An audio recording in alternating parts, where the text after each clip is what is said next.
ॐ यथाग्नेर्दाहिका शक्ति रामकृष्णे स्थिता हिया सर्वविद्यास्वरूपां तां शारदां প্রণমাম্যহম। জগৎজননী মায়ের কাছে আমাদের প্রার্থনা থাকুক। আপনারা জানেন যে আগামীকাল বৈশাখ মাস অতিক্রান্ত জ্যৈষ্ঠ মাসের অমাবস্যা তিথি, এবং এই অমাবস্যা তিথিতে ফলহারিণী কালী পুজো অনুষ্ঠিত হয়। এবং এই তিথিতে ফলহারিণী কালী পুজো অনুষ্ঠিত হয়, সেটি যেমন একটি ঘটনা, ঠিক তেমনি আমাদের এই তিথিটি আমাদের কাছে অত্যন্ত ঐতিহাসিক। এবং ইতিহাস যদি আমরা পর্যবেক্ষণ করি, ইতিহাস যদি অনুধ্যান করি, আমরা দেখব যে এই তিথিতে ভগবান শ্রীরামকৃষ্ণদেব একটি ঐতিহাসিক ঘটনা ঘটালেন। এবং এই ঐতিহাসিক ঘটনা কেন আমরা বারবার বলবো, কারণ আপনারা জানেন যে এই তিথিতেই, এই জ্যৈষ্ঠ মাসের এই অমাবস্যা তিথিতেই ঠাকুর স্বীয় পত্নী শ্রী শ্রী মা শারদাকে ষোড়শী রূপে পূজা করেছিলেন। এই ষোড়শী রূপে পূজা করেছিলেন বলেই এইটি আমাদের কাছে একটি মাহাত্ম্যপূর্ণ, গুণগতভাবে অত্যন্ত গুরুত্বপূর্ণ একটি দিন হিসেবে প্রতিভাত হয়েছে। আমাদের মনে হতে পারে যে অমাবস্যা তিথিতে ষোড়শী পুজো হয়েছে, কি আর এমন হয়েছে, ঠিকই তো হয়েছে। কিন্তু যেটি আমাদের জগতের কাছে, জগতের ইতিহাসের কাছে অনবদ্য একটি ঘটনা, সেটি নিজ পত্নীকে একেবারে দেবী জ্ঞানে, দেবীত্ব সঞ্চারিত করে নিজ পত্নীকে দেবী জ্ঞানে এই দেবীত্বে উন্নীত করেছিলেন। আমরা অন্যান্য অবতার কল্পে এই ঘটনা কিন্তু কখনোই সেভাবে দেখতে পাই না। এই অবতার বরিষ্ঠের এই লীলায় আমরা দেখতে পাই যে ভগবান শ্রীরামকৃষ্ণ এই ঘটনাটি ঘটালেন। আমরা প্রথমে শ্রী শ্রী রামকৃষ্ণ লীলা প্রসঙ্গ থেকে একটুখানি পাঠ করার চেষ্টা করব, তারপর এই দিনের তাৎপর্য সম্বন্ধে আমাদের খানিক আলোচনা করা যাবে। লীলা প্রসঙ্গকার লিখছেন স্বামী শারদানন্দজি মহারাজ। তার প্রথম যে খণ্ড সেখানে পাওয়া যায়, সেখানে লিখছেন, সন 1280 সালের জ্যৈষ্ঠ মাসের অর্ধেকের উপর গত হইয়াছে। আজ অমাবস্যা, ফলহারিণী কালিকা পূজার পুণ্য দিবস। সুতরাং দক্ষিণেশ্বর মন্দিরে আজ বিশেষ পর্ব উপস্থিত। ঠাকুর শ্রী শ্রী জগদম্বাকে পূজা করিবার মানসে আজ বিশেষ আয়োজন করিয়াছেন। এই শ্রী শ্রী জগদম্বাকে অর্থাৎ ভবতারিণী মায়ের, যে মা মন্দিরে অধিষ্ঠিতা আছেন, শ্রী শ্রী জগদম্বাকে পূজা করিবার মানসে আজ বিশেষ আয়োজন করিয়াছেন। ওই আয়োজন কিন্তু মন্দিরে না হইয়া তাহার ইচ্ছা অনুসারে গুপ্তভাবে তাহার গৃহেই হইয়াছে। পূজাকালে দেবীকে বসিতে দিবার জন্য আলিম্পন ভূষিত একখানি পীঠ পূজকের আসনের দক্ষিণ পার্শ্বে স্থাপিত হইয়াছে। অর্থাৎ পূজকের আসনের দক্ষিণ পার্শ্বে দেবীর যে পীঠস্থান, যেখানে দেবী অধিষ্ঠান করবেন, সেই পীঠ স্থাপন করা হয়েছে। সূর্য অস্তগমন করিল, ক্রমে গাঢ় তিমির অবগুণ্ঠনে অমাবস্যার নিশি সমাগতা হইল।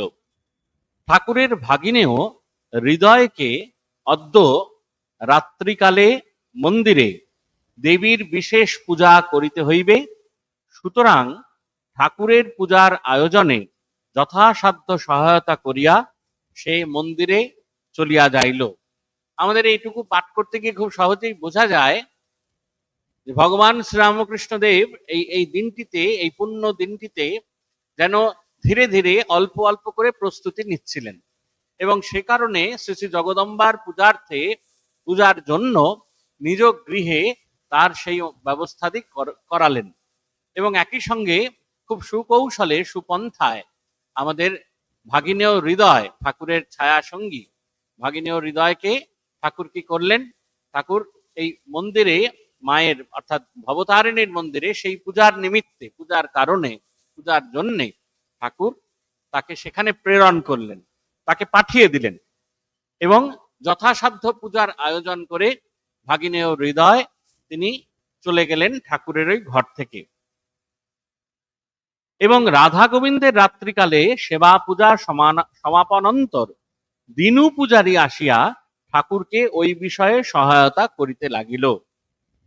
অর্থাৎ দিনু পূজারী, আমরা এটি এই লীলা প্রসঙ্গ থেকেই পাই, সেই দিন প্রায় কেউ ছিলেন না, অত্যন্ত গুপ্ত ভাবে ওই নিশীতে একেবারে অমাবস্যার প্রগাঢ় অন্ধকার, তার মধ্যে এই দেবী পূজার আয়োজন, একমাত্র দিনু ঠাকুর তিনি ছিলেন।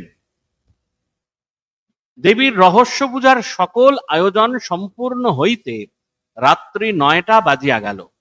শ্রীমতী মাতা ঠাকুরানীকে পূজাকালে উপস্থিত থাকিতে ঠাকুর ইতঃপূর্বে বলিয়া পাঠাইয়াছিলেন। তিনিও ওই গৃহে এখন আসিয়া উপস্থিত হইলেন। ঠাকুর পূজায় বসিলেন। পূজা দ্রব্য সকল সংশোধিত হইয়া পূর্বকৃত্য সম্পাদিত হইল। ঠাকুর এবার আলিম্পন ভূষিত পিঠে শ্রী শ্রী মাকে উপবেশনের জন্য ইঙ্গিত করিলেন। পূজা দর্শন করিতে করিতে শ্রীমতী মাতা ঠাকুরানী ইতঃপূর্বে বা অর্ধবাহ্য দশা প্রাপ্ত হইয়াছিলেন। সুতরাং কি করিতেছেন তাহা সম্যক না বুঝিয়া মন্ত্রমুগ্ধার ন্যায় তিনি এখন পূর্বমুখে উপবিষ্ট ঠাকুরের দক্ষিণ ভাগে উত্তরাস্যা হইয়া উপবিষ্টা হইলেন। সম্মুখস্থ কলসের মন্ত্রপুত বাড়ি দ্বারা ঠাকুর বারংবার শ্রী শ্রী মাকে যথাবিধানে অভিষিক্তা করিলেন। অনন্তর মন্ত্র শ্রবণ করাইয়া তিনি এখন প্রার্থনা মন্ত্র উচ্চারণ করিলেন। দেখুন, আমরা যদি এইটি আলোচনা করি তাহলে খুব সহজেই বুঝতে পারি শ্রী শ্রী ঠাকুর আমাদের শ্রীমা সারদা দেবীকে একেবারে এই পীঠে, দেবী পীঠে উপবিষ্টা করাইলেন এবং এই দেবীত্বের মাহাত্ম্যের উদ্বোধন ঘটালেন। এটি অত্যন্ত সাধারণ ঘটনা কিন্তু নয়। আমাদের মনে রাখা প্রয়োজন ঠাকুর সেদিন কেন ষোড়শী পুজো করলেন, তার নিশ্চয়ই একটি তাৎপর্য রয়েছে। এবং একই সঙ্গে শ্রী শ্রী মায়ের মধ্যে হঠাৎ কেন এই দেবীত্বের বিকাশ ঘটানোর প্রয়োজন হয়ে পড়ল। আমরা লীলা প্রসঙ্গে যে স্থানে এই অংশটি পাই, সেখানে যদি আমরা একটুখানি এগিয়ে যাই, একটু যদি তার সেই পূর্বাবস্থা যদি একটুখানি শ্রবণ করি, তাহলে আমাদের সেটি অনুধ্যান করতে, সেটি অনুমান করতে আমাদের একটু সঠিক দিশা পাওয়া যায়। বলছেন, লীলা প্রসঙ্গকার লিখছেন, বলছেন, ওই রূপে পূর্ণ যৌবন ঠাকুর এবং নব যৌবন সম্পন্না শ্রী শ্রী মাতা ঠাকুরানীর এই কালের দিব্য লীলা বিকাশ সম্বন্ধে যে সকল কথা আমরা ঠাকুরের নিকটে শ্রবণ করিয়াছি, তাহা জগতের আধ্যাত্মিক ইতিহাসে অপর কোন মহাপুরুষের সম্বন্ধে শ্রবণ করা যায় না। উহাতে মুগ্ধ হইয়া মানব হৃদয় সতই ইহাদিগের দেবত্বে বিশ্বাসবান হইয়া উঠে এবং অন্তরের ভক্তি শ্রদ্ধা ইহাদিগের শ্রী পাদপদ্মে অর্পণ করিতে বাধ্য হয়। দেহবোধ বিরহিত ঠাকুরের প্রায় সমস্ত রাত্রি এই কালের সমাধিতে অতিবাহিত হইত এবং সমাধি হইতে বুদ্ধিত হইয়া বাহ্যভূমিতে অবরোহণ করিলেও তাহার মন এত উচ্চে অবস্থান করিত যে সাধারণ মানবের ন্যায় দেহ বুদ্ধি উহাতে এক্ষণের জন্য উদিত হইত না। এই কথাটির অবতারণা করার কেন প্রয়োজন? ঠাকুর এই জগতের ইতিহাসের কাছে এই দিব্য লীলাটি রেখে গেলেন। শ্রী শ্রী রামকৃষ্ণ এবং শ্রীমা সারদা দেবীর স্বামী স্ত্রী এবং বিবাহের সম্পর্কে ছিলেন, কিন্তু বিবাহের সম্পর্ক বলতে যে দেহজ বা কামজ সম্পর্কের কথা আমরা সাধারণভাবে জানি বা বুঝে থাকি, শ্রীরামকৃষ্ণ জীবনে সেটি সম্পূর্ণ অবলুপ্তি হয়েছিল। এবং এই সম্পূর্ণ অবলুপ্তি হয়েছিল বলেই এই যে লীলা প্রসঙ্গকাল বলছেন তাহা জগতের আধ্যাত্মিক ইতিহাসে অপর কোনো মহাপুরুষের সম্বন্ধে শ্রবণ করা যায় না। এই রূপে দিনের পর দিন এবং মাসের পর মাস অতীত হইয়া ক্রমে বৎসরাধিক কাল অতীত হইল, কিন্তু এই অদ্ভুত ঠাকুর ও ঠাকুরানীর সংযমের বাঁধ ভঙ্গ হইল না। এই কথা সহজেই আমরা বুঝতে পারি। স্বামী স্ত্রী একই শয্যায় শয়ন করছেন এবং ভগবানের অপার কৃপায় এবং অদ্ভুত সংযমের ফলে তাদের সংযমের বাঁধ কখনোই তা ভঙ্গ হয় না। এক্ষণের জন্য ভুলিয়াও তাহাদের মন প্রিয়বোধ করিয়া দেহের রমণ কামনা করিল না। ওই কালের কথা স্মরণ করিয়া ঠাকুর পরে আমাদিগকে কখনো কখনো বলিয়াছেন। এবার উনি উদ্ধৃতি করছেন, স্বামী শারদানন্দজি উদ্ধৃতি দিয়ে বলছেন ও অর্থাৎ শ্রী শ্রী মাতা ঠাকুরানী, ও যদি এত ভালো না হইতো, আত্মহারা হইয়া তখন আমাকে আক্রমণ করিত, তাহা হইলে সংযমের বাঁধ ভাঙিয়া দেহ বুদ্ধি আসিত কিনা কে বলিতে পারে।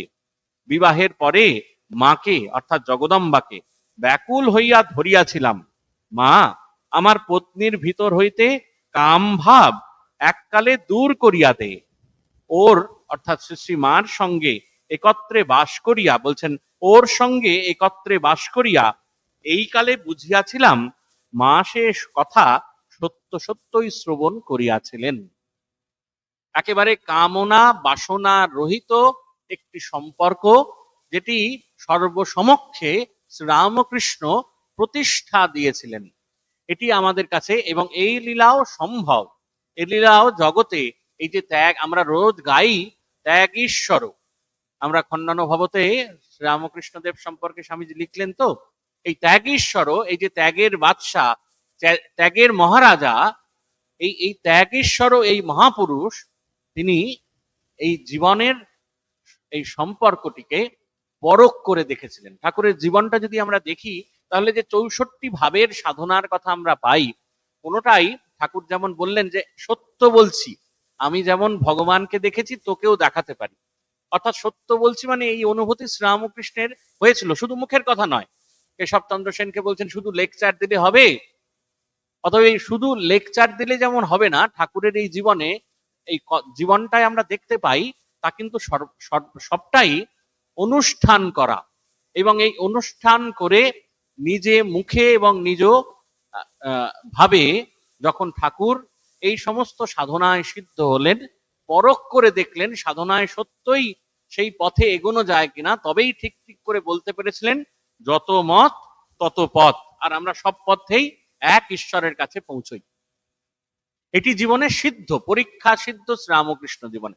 ঠিক তেমন ভাবেই যখন এই দেবীত্বের প্রতিষ্ঠা হচ্ছে, যখন দেবী পীঠের প্রতিষ্ঠা হচ্ছে, যখন নিজ স্ত্রীর দেবীত্বের উদ্বোধন ঘটছে, তখন তার আগে শ্রীরামকৃষ্ণ এই দেবীকে, এই দেবী মানবীকে, সে অর্থে আমরা সাধারণ যদি চর্মচক্ষে বর্ণনা করি, তাহলে সাধারণ স্ত্রী এবং পুরুষের কথাই আমরা ভাববো।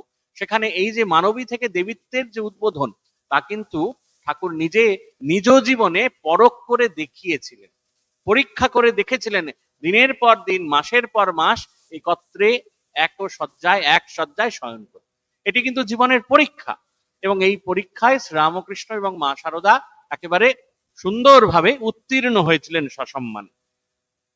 বৎসরাধিক কাল অতীত হইল, মনে এক্ষণের জন্য যখন দেহবুদ্ধির উদয় হইল না, এবং শ্রীমতী মাতা ঠাকুরানীকে কখনো জগদম্বার অংশ ভাবে, কখনো সচ্চিদানন্দ স্বরূপ আত্মা বা ব্রহ্মভাবে দৃষ্টি করা ভিন্ন অপর কোনো ভাবে দেখিতে ও ভাবিতে যখন সমর্থ হইলেন না, তখন ঠাকুর বুঝিলেন শ্রী শ্রী জগন্মাতা কৃপা করিয়া তাহাকে পরীক্ষায় উত্তীর্ণ করিয়াছেন, এবং মার কৃপায় তাহার মন এখন সহজ স্বাভাবিকভাবে দিব্য ভাবভূমিতে আরূঢ় হইয়া সর্বদা অবস্থান করিতেছেন। অর্থাৎ ঠাকুর পরীক্ষায় যে পাশ করলেন, সসম্মানে উত্তীর্ণ হলেন, তার সার্টিফিকেটটা প্রায় নিজে মুখেই দিয়েছিলেন এবং বলেছিলেন যে তখন আমরা বুঝিলাম যে মা সর্বদাই এই দিব্য ভাবে অবস্থান করিতেছেন। শ্রী শ্রী জগন্মাতার প্রসাদে তিনি এখন প্রাণে প্রাণে অনুভব করিলেন তাহার সাধনা সম্পূর্ণ হইয়াছে। শ্রী শ্রী জগন্মাতার শ্রী পাদপদ্মে মন এতদূর তন্ময় হইয়াছে যে জ্ঞাত বা অজ্ঞাত সারে মার ইচ্ছার বিরোধী কোনো ইচ্ছাই এখন আর উহাতে উদয় হইবার সম্ভাবনা নাই। এই পরীক্ষা করে ঠাকুর একেবারে স্থির সংকল্প হতে পেরেছিলেন একেবারে।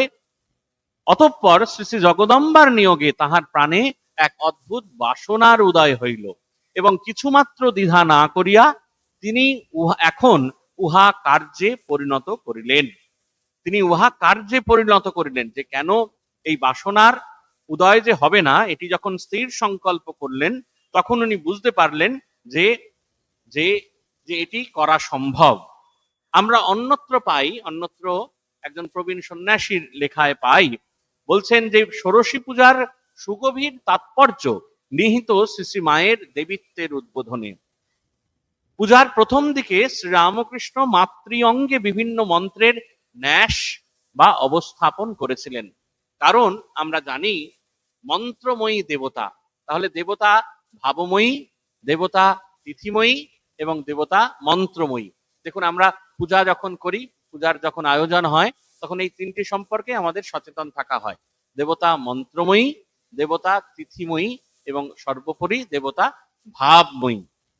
শ্রীরামকৃষ্ণ বলছেন এই মন্ত্রন্যাসের দ্বারা দেবতার ন্যাস করেছিলেন, অর্থাৎ দেবীত্বে রূপান্তরিত করেছিলেন শ্রী শ্রীমাকে। সেই জন্যই দেখা যায় পূজাকালে শ্রীরামকৃষ্ণ কর্তৃক নিবেদিত এবং তার শ্রীমুখে অর্পিত মিষ্টান্নাদি নৈবেদ্য শ্রী শ্রীমা গ্রহণ করেছিলেন। ষোড়শোপচার পূজার অন্যান্য উপাচারও তিনি প্রত্যাখ্যান করেননি।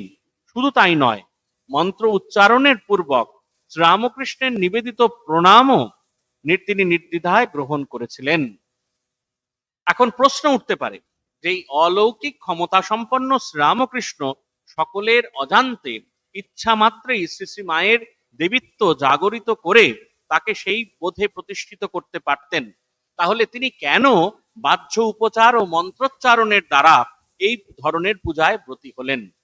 আমরা জানি যে ঠাকুর জানতেন যে তার লীলাবসানের পর তার আরব্ধ যে লোককল্যাণের দায়িত্ব তা মাকেই গ্রহণ করতে হবে, এবং তার উত্তরাধিকার পালনের জন্য শ্রী শ্রী মায়ের পক্ষে প্রয়োজন ছিল এই ভগবৎ স্বরূপের সাক্ষাৎ উপলব্ধি এবং সকলের অকৃত্রিম শ্রদ্ধা ও ভক্তির পাত্রে পরিণত হওয়া।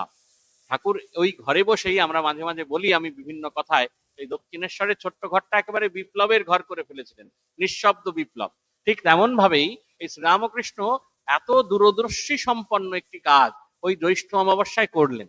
এত দূরদর্শী সম্পন্ন কাজ যে জানতেন যে এই লীলাবসানের পর মাকেই এই সংঘের পালন করতে হিসেবে তাকেই অধিষ্ঠিত হতে হবেন, এবং সে কারণেই শ্রদ্ধা ভক্তি আকর্ষণ করতে না পারলে কোনো ব্যক্তির প্রদত্ত উপদেশ সফল সার্থক হয় না।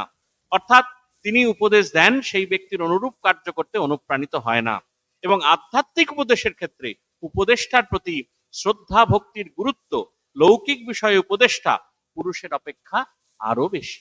অতএব ঠাকুর সেই প্রতিষ্ঠা করে দিলেন একেবারে স্বয়ং জগতের কাছে। সেদিন আমরা দেখতে পেলাম যে ভগবান শ্রীরামকৃষ্ণ দেব এই ষোড়শী পূজার মাধ্যমে একেবারে দেবীত্বের উদ্বোধন ঘটালেন।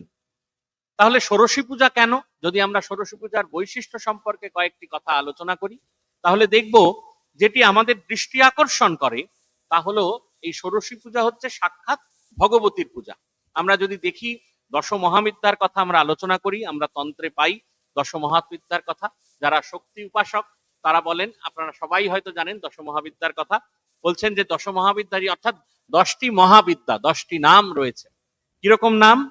কালী, তারা, ষোড়শী, ভুবনেশ্বরী, ভৈরবী, ছিন্নমস্তা, ধূমাবতী, বগলা, মাতঙ্গী ও কমলা। এই 10 জন হলেন দশ মহাবিদ্যা। এই সমস্তটাই কিন্তু মায়ের এক একটি রূপ, একই অঙ্গের বিভিন্ন বিভিন্ন রূপ। এবং এই দশ মহাবিদ্যার পূজা চামুন্ডার যে তন্ত্র বা বিভিন্ন তন্ত্রে আমরা এই দশ মহাবিদ্যার কে বলা হচ্ছে সিদ্ধ বিদ্যা। এই দশ মহাবিদ্যা সিদ্ধ বিদ্যা। আমাদের মনে রাখা প্রয়োজন, ভগবান শ্রীরামকৃষ্ণ দেব এই দশ মহাবিদ্যার মধ্যে অন্যতম এই ষোড়শী পূজা করে, দশ মহাবিদ্যার অন্যতম এই ষোড়শী পূজা করে এই সিদ্ধ হয়েছিলেন। তার জন্য বলা হচ্ছে তন্ত্রে এই দশ মহাবিদ্যার পূজা কিন্তু সিদ্ধ বিদ্যা।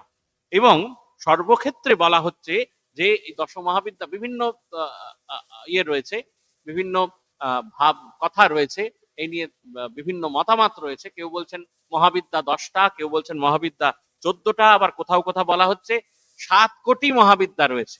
কিন্তু যে তন্ত্রে আমরা যে দশাধিকা মহাবিদ্যা পাই এবং এবং সেই থেকেই এই দশ মহাবিদ্যার আবির্ভাব, এবং এই দশ মহাবিদ্যার আবির্ভাব সম্পর্কে একটি সুন্দর কাহিনী প্রচলিত আছে। আপনাদের প্রায় অনেকেরই সেই কাহিনী জানা। আপনারা সবাই জানেন যে সতী যখন দক্ষ যজ্ঞে যাবার জন্য শিবের অনুমতি চাইলেন, ভগবান শিবের কাছে আমাদের মা সতী, এই সতীপুরগুলো তৈরি হয়েছে, অনুমতি চাইলেন, কিন্তু শিব তাকে সেখানে যেতে বাধা দিলেন, নিষেধ করলেন, বললেন যেও না। বললেন সতী তোমার সেখানে যাওয়া উচিত নয়, সেখানে তোমার অপমান ছাড়া কোথাও সম্মান হবে না। দক্ষ ইচ্ছে করেই শিব আর সতীকে নিয়ন্ত্রণ করেননি, এই জন্যই বিনা নিমন্ত্রণে যেতে শিবের আপত্তি।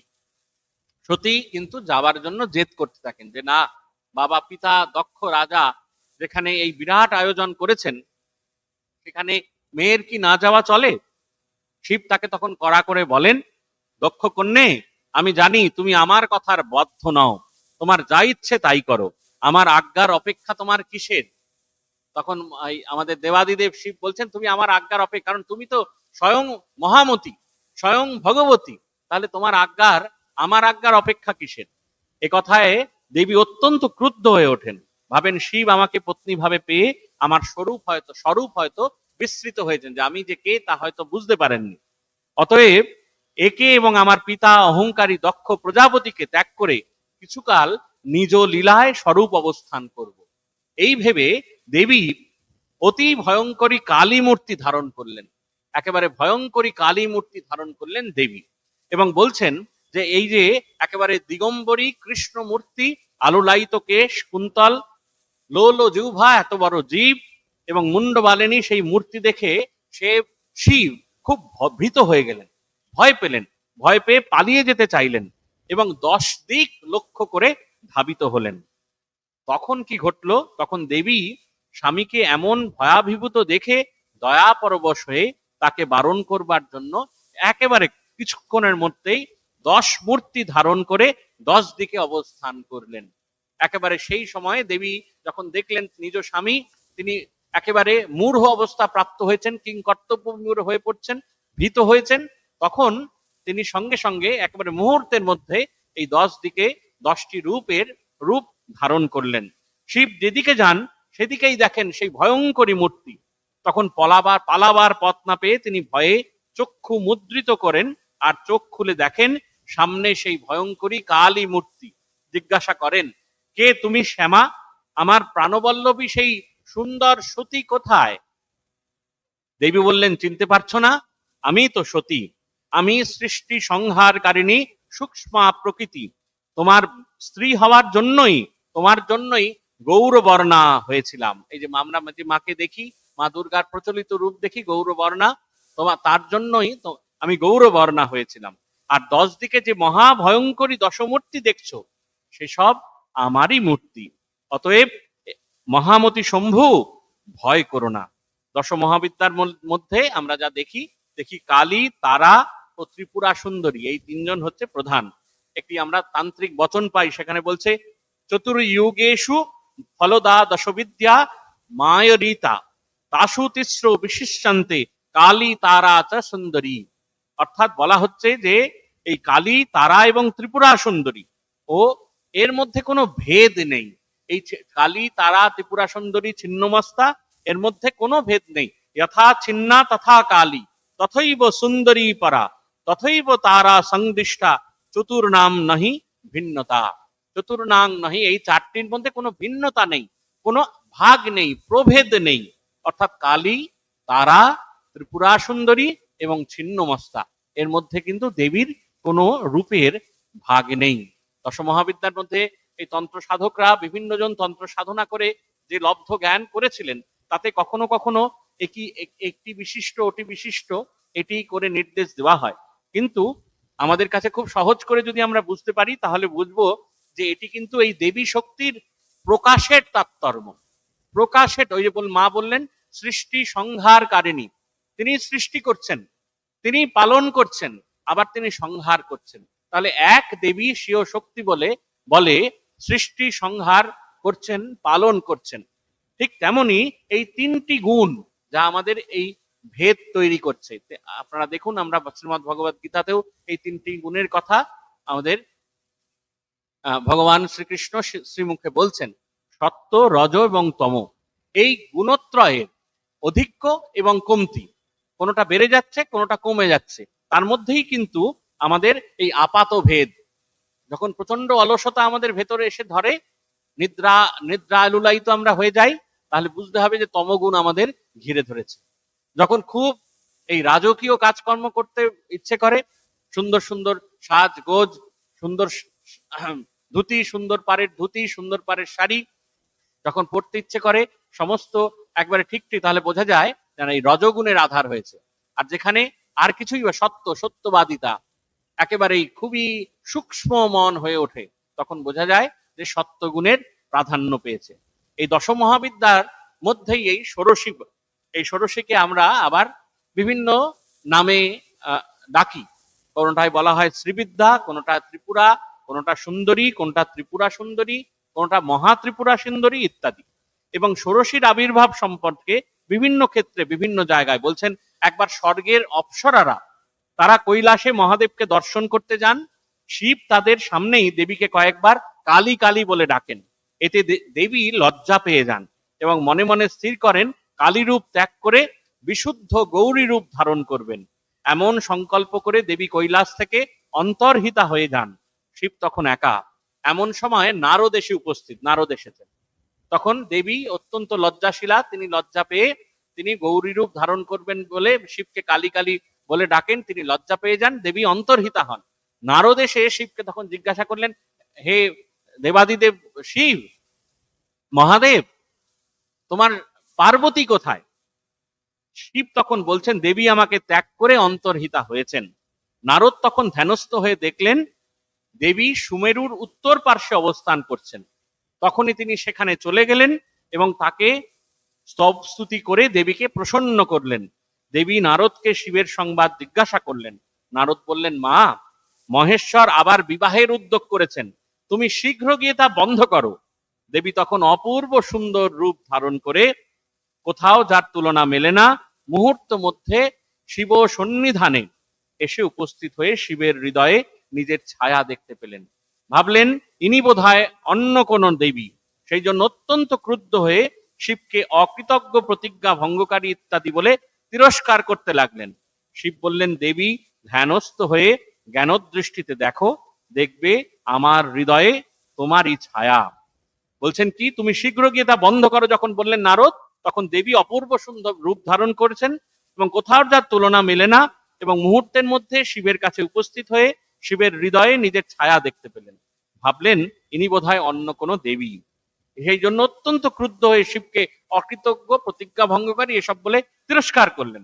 তখন শিব বললেন, দেবী, ধ্যানস্থ হয়ে জ্ঞানদৃষ্টিতে দেখো, দেখবে আমার হৃদয়ে তোমারই ছায়া। দেবী তাই করলেন এবং ছায়াটি যে তার নিজের ছায়া তা দেখে শান্ত হলেন। এবার দেবী শিবকে সেই ছায়ার তত্ত্ব জিজ্ঞাসা করলেন। শিব উত্তর প্রদান প্রসঙ্গে বললেন, ত্রিভুবনে সর্বশ্রেষ্ঠ রূপ ধারণ করেছে বলে তুমি স্বর্গে, মর্তে, পাতালে এবং অনন্য সুন্দরী পঞ্চমী শ্রী এবং ত্রিপুর সুন্দরী নামে প্রসিদ্ধ হবে, আর সর্বদা ষোড়শ বর্ষিয়া বলে, ষোড়শী বলে খ্যাত হবে। অন্নতন্ত্রে আমরা পাই ত্রিপুরা পরমা শক্তি, তিনি জ্ঞান ও জ্ঞেয় রূপে জগতের আদ্যা, তিনি স্থূল সূক্ষ্ম তৈলক্যের জনয়িত্রী জননী। দেবী ষোড়শীকেই আবার বলা হচ্ছে শ্রীবিদ্যা, যেহেতু তিনি সর্বদা শ্রী প্রদান করেন। তাহলে আমরা ষোড়শী দেবীর, ষোড়শীর যে রূপ পাই, তাতে দেখব মা ষোড়শী তিনি অসম্ভব, অসামান্য সুন্দরী, এবং তিনি একেবারে ভক্তি প্রদাত্রী হয়ে, তিনি করুণা প্রদাত্রী হয়ে এই শ্রী দান করেন, শ্রীবিদ্যা দান করেন। তাই তিনি একেবারে আমাদের শ্রীবিদ্যাও আমরা বলি। দেখুন, দুটি কুল আছে আমাদের শাক্ত যে তন্ত্র, তাতে দুটি শক্তি সাধনার দুটি ধারা আছে। একটিকে বলা হচ্ছে কালীকুল, একটিকে বলা হচ্ছে শ্রীকুল। কুল শব্দের অর্থ কুল, শ্রীকুল ও কালীকুল বলা হচ্ছে সম্প্রদায়। কুল শব্দের অর্থ সম্প্রদায়। দার্শনিক দৃষ্টিভঙ্গি, তত্ত্বস্বরূপ সম্বন্ধে মতপার্থক্য, তান্ত্রিক ভাবের ভিন্নতা, এই দুই সম্প্রদায় প্রবর্তিত হওয়ার মূলে। কিন্তু যারা কালীকুলের উপাসক, তাদের মতে দেবী কালিকা আদ্যাশক্তি, পরব্রহ্ম স্বরূপিণী। দেবী হচ্ছেন কালিকা আদ্যাশক্তি, তিনি সর্বদেব প্রসবিনী, তিনি সৃষ্টি করছেন, প্রসবিনী। কিন্তু ভারতের পূর্বাঞ্চলীয় অর্থাৎ পূর্ব দিকের যে শক্তি উপাসক, তারা বলেন তারা কালীকুলের উপাসক এবং বলেন দেবী কালিকাই তাদের উপাস্যা। দক্ষিণ ভারতের শক্তি সাধকরা শ্রীকুলের উপাসক। তাহলে দুটি ভাগ হয়ে যাচ্ছে। পূর্বাঞ্চলীয় যারা, তারা বলছেন যে কালীকুলের, আর যখন যারা দক্ষিণ ভারতের, তাদের শ্রীকুলের উপাসক। কিন্তু এই কুলের আরাধ্যা শ্রীবিদ্যা, সেজন্যই সম্প্রদায়ের নাম শ্রীকুল। কিন্তু দার্শনিক বিচারে বা তত্ত্বগত বিচারে এই দুটি আলাদা হলেও আমাদের কাছে শ্রীকুল এবং কালীকুল বিভিন্ন ব্যাখ্যা পাওয়া গেলেও আমাদের কিন্তু মনে রাখতে হবে একেবারে অবশেষে সেই মা, তিনি জগৎতারিণী, তিনি জগদম্বা, তিনি জগৎ স্রষ্টা, তিনি জগৎ সংহারকারিণী।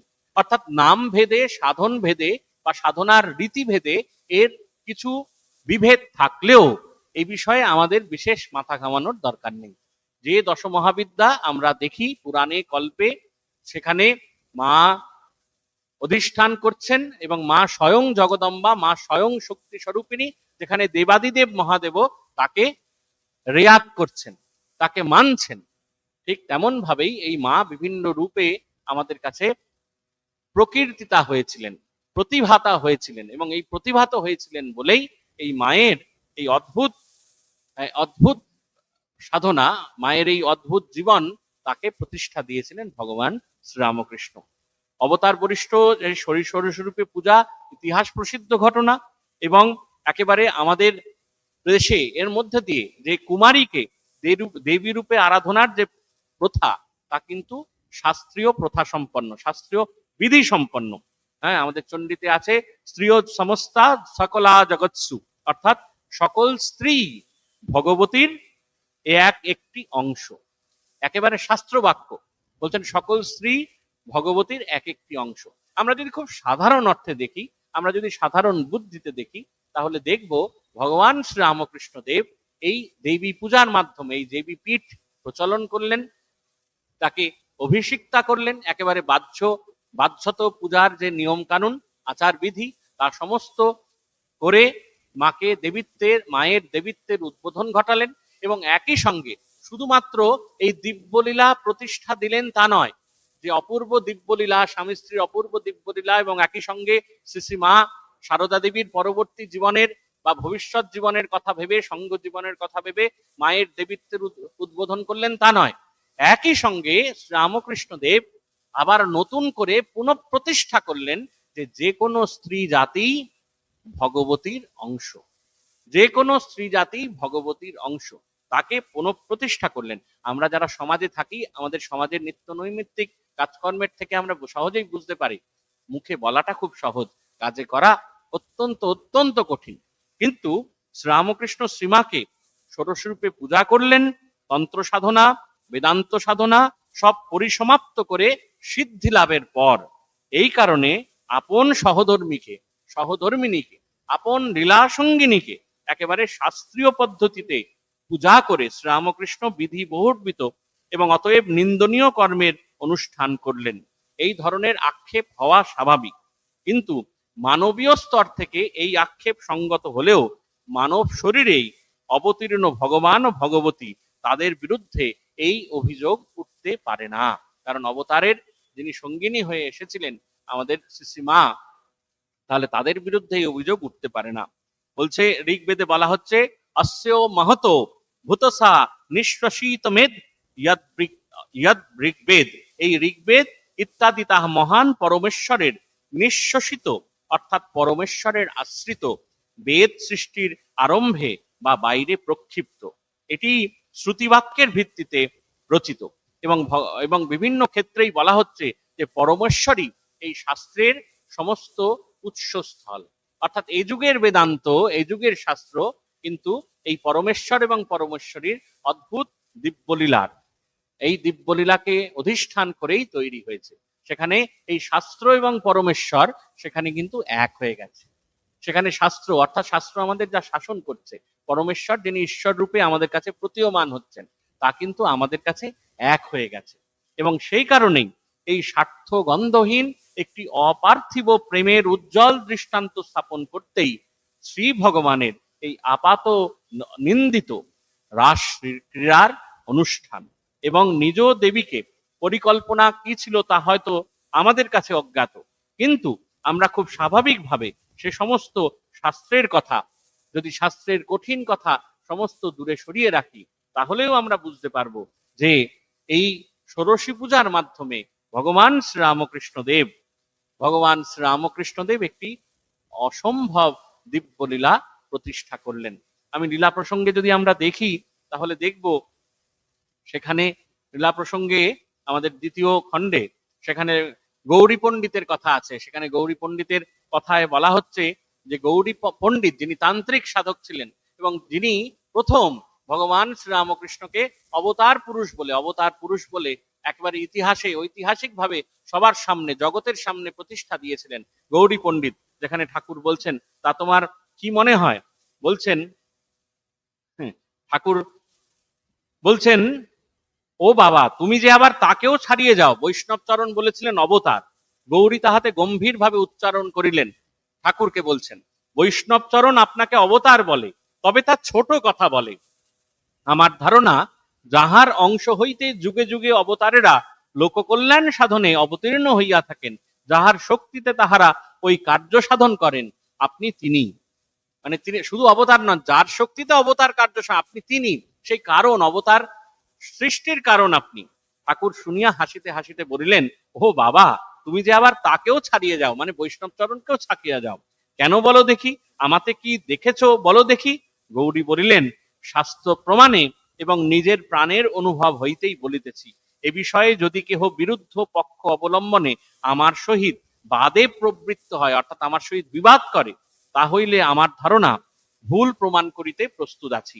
অর্থাৎ ঠাকুরের জীবনের এই যে ঘটনাগুলি, তা কিন্তু সবটাই শাস্ত্রবিহিত, শাস্ত্রসম্মত। এবং গৌরী পণ্ডিত, যিনি নিজের এই দুর্গাপুজোর সময় যখন তন্ত্রের শিক্ষা মতো নিজের স্ত্রীকে প্রায় 3 দিন ব্যাপী পূজা করতেন, স্ত্রী মূর্তিকে মানবের পবিত্র ভাবে পূজা করতেন, জগন্মাতার ভাবে, তিনি একেবারে ঠিক ঠিক চিনে নিয়েছিলেন, তিনি ঠিক ঠিক বুঝে নিয়েছিলেন। এবং আমরা দেখব যে এই সেই বৈশাখী, এই জ্যৈষ্ঠের অমাবস্যায় ফলহারিণী কালী পুজোর দিনে এই কালিকা পূজা, ষোড়শী পূজা শ্রীরামকৃষ্ণ সমাপ্ত করে একেবারে নিশার দ্বিতীয় বহুক্ষণ অতীত হলো। আত্মারাম ঠাকুর এইবার বাহ্য সংজ্ঞার কিছু কিছু লক্ষণ দেখা গেল। আবার অর্ধবাহ্য দশা প্রাপ্ত হইয়া তিনি এখন দেবীকে আত্মনিবেদন করলেন। অনন্তর আপনার সহিত সাধনার ফল ও জপের মালা প্রভৃতি সর্বস্ব শ্রীদেবীর পাদপদ্মে চিরকালের নিমিত্ত বিসর্জন পূর্বক মন্ত্রোচ্চারণ করিতে করিতে তাহাকে প্রণাম করিলেন। বললেন, হে সর্বমঙ্গলের মঙ্গল স্বরূপে, হে সর্বকর্ম নিষ্পন্নকারিণী, হে শরণদায়িনী ত্রিনয়নী শিবগেহিনী গৌরী, হে নারায়ণী, তোমাকে প্রণাম, তোমাকে প্রণাম। পূজা শেষ হইল। মূর্তিমতী বিদ্যারূপিণী মানবীর দেহ অবলম্বনে ঈশ্বরীয় উপাসনা পূর্বক ঠাকুরের পূজার পরিসমাপ্তি হইল। তাহার দেব এবং মানবত্ব সর্বতভাবে সম্পূর্ণতা লাভ করিল। ঠাকুর এইভাবে ষোড়শী পূজার মাধ্যমে একেবারে জগতের কাছে ঐতিহাসিকভাবে তার প্রতিষ্ঠা দিয়ে গেলেন, নিজেদের দিব্যলীলার প্রতিষ্ঠা দিয়ে গেলেন, নারী জাতিকে সমহিমায় প্রতিষ্ঠা দিয়ে গেলেন এবং সংঘ পালন কর্ত্রী শ্রী শ্রী মাকে প্রতিষ্ঠা দিয়ে গেলেন। এই সমস্ত কিছুর মধ্য দিয়ে এবং দেবীত্ব এবং মানবত্ব সব একাকার হয়ে গেল। আজকের এই বিশেষ দিন, আগামীকাল এই অমাবস্যা, সকাল থেকে অমাবস্যা পড়বে, তার আগে আমরা মাকে প্রণাম করি। ওং সর্বমঙ্গল মঙ্গলে শিবে সর্বার্থ সাধিকে শরণ্যে ত্রম্বকে গৌরী নারায়ণী নমস্তুতে।